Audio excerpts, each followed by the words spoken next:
राजा परवेज़ अशरफ की जो कल मैंने तकरीर देखी है कौमी असेंबली में छाती पीटते हुए वो जमहूरियत के नारे लगा के अपोज़िशन जो है उसकी अपोनेंट पीटीआई उनको क्रश करने की बातें और उनको दुश्मन करार दिया उन्होंने कि जी ये मुल्क दुश्मन है, उनको क्रश किया जाए, हम फ़ौज के साथ हैं और एस्टेब्लिशमेंट के साथ हैं। इस पीपल पार्टी का मैं आपको बताता हूँ कि जी सारी ज़िंदगी इन्होंने जमहूरियत का नारा लगाया और सारी ज़िंदगी जमहूरियत के नाम पे इन्होंने सिंधियों को लूटा, पाकिस्तानियों को लूटा।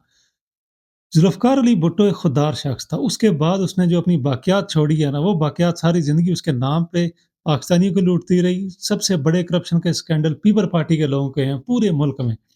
और यही काम इन्होंने सिंध में किया। सिंध में आज भी आप चले जाएँ ना, वहाँ पे तबाही फैली हुई है और ये जमहूरियत के नारे लगाते हैं और कहते हैं जी हम अवाम के लिए काम कर रहे हैं, अवाम के लिए तरमीम ला रहे हैं और जिस फ्लोर पे वो खड़े होके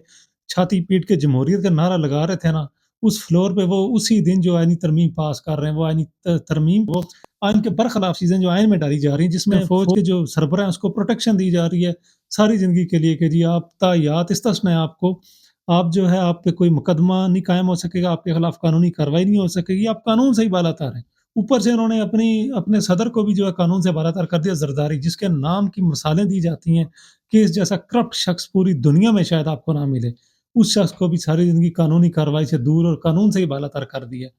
उस फ्लोर पे खड़े होके और उस आईनी तरमीम के दौरान ये इतनी बड़ी मुनाफ़िक़त राजा परवेज़ अशरफ कर रहा है कि जिसकी कोई मिसाल नहीं मिलती। 2013 में जब गिलानी प्राइम मिनिस्टर के ओहदे से हटाया गया, तो ये 1 साल के लिए प्राइम मिनिस्टर बना इस मुल्क का। उस टाइम की ये कहानी है कि जी 4 साल में गिलानी ने अपने स्वाबदीदी फंड से 38 अरब रुपए खर्च किए,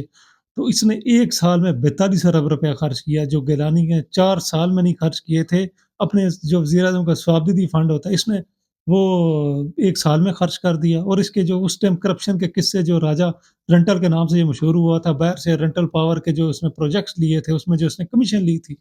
इस तरह की चीज़ें ये सारी ज़िंदगी करते हैं, सिर्फ़ भुट्टो का नाम बेच के। असल में ना इनमें जमहूरियत की नाम की कोई चीज़ है, ना इन्होंने कभी अवाम को जवाबदेह होना है। ये सारी ज़िंदगी इन्होंने लूटना है, इनके बच्चों ने पलना है और बस ये जमहूरियत का नारा लगाते हैं क्योंकि जमहूरियत के लिबादे को ओढ़ के ये अपने मज़मूम मकासद और अपनी जो एन्जॉय कर रहे हैं ज़िंदगी, इसको चलाते रहते हैं, अपनी सियासत को बरकरार रखने की कोशिश करते हैं।